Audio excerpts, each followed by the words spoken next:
Hi friends. Well, it's been several weeks since we were last together and a lot has happened, but it's the same advice, same outlook, just a different logo. So let's get into it. The question many investors are asking right now is, how much longer will the market throw a temper tantrum? Well, many of you know I'm from Charleston and I spent most of my life on the water. Boats, jet skis, all of the above.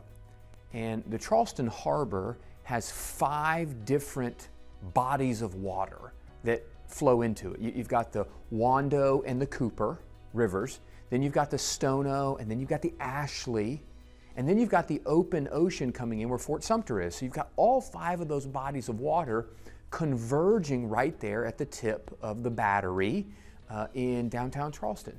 And in my whole life, there have been less than 3 times that I have ever seen the Charleston Harbor still.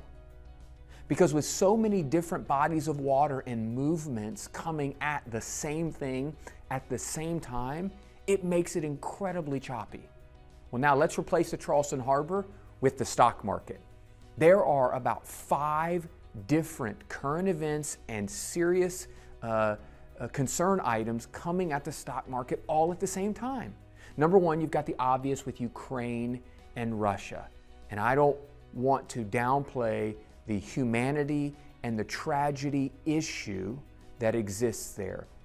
But in terms of consumer and revenue patterns, Ukraine and Russia has very little effect on Starbucks profit or on the wraparound line at Chick-fil-A or so on and so forth. So there's a real human issue. There's a concern over the irrationality of Russia's leader, and there are many things to be concerned about, which is why the current of the Ukraine-Russia issue is moving at the market, causing some gyration. So that's one. Second is obviously the interest rate hikes. I've said before, we believe that the market could sustain 8 to 10 different rate hikes and still be okay. So as we near what is likely in the next 30 days, the first rate hike we've seen in some time, that's another economic body of water moving towards the stock market. The third thing is that we had no volatility last year. In our private conversations and phone calls, we talked about what I'm calling this year catch-up volatility. There was no volatility last year, and now this year we're catching up.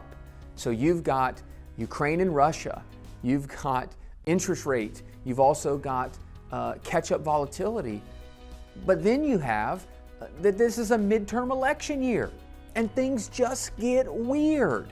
So expect that to continue. And the fifth thing we have moving towards the stock market all at one time is the adjustment of forward-looking earnings. So the conversation, as companies have reported their fourth quarter profits and are now giving guidance for what the future looks like from their perspective, the conversation has looked something like this.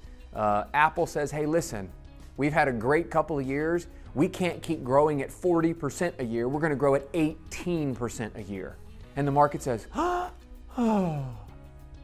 Let's think about that. Since when is 18% a year a bad future-looking growth pattern? And so we've got to readjust our thinking that, hey, we can't keep speeding down the highway at 100 miles an hour for growth.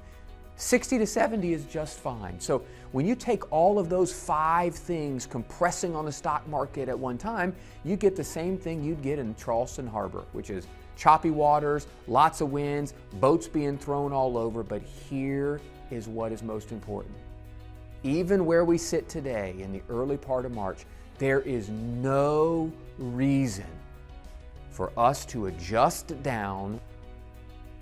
It is as important as it's ever been that your risk at the family level, at the individual level, and even at the account level is dialed in with who you are as an investor.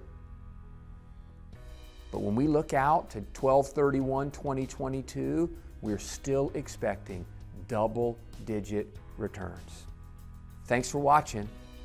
You'll keep seeing more of these, and I look forward to seeing you next time.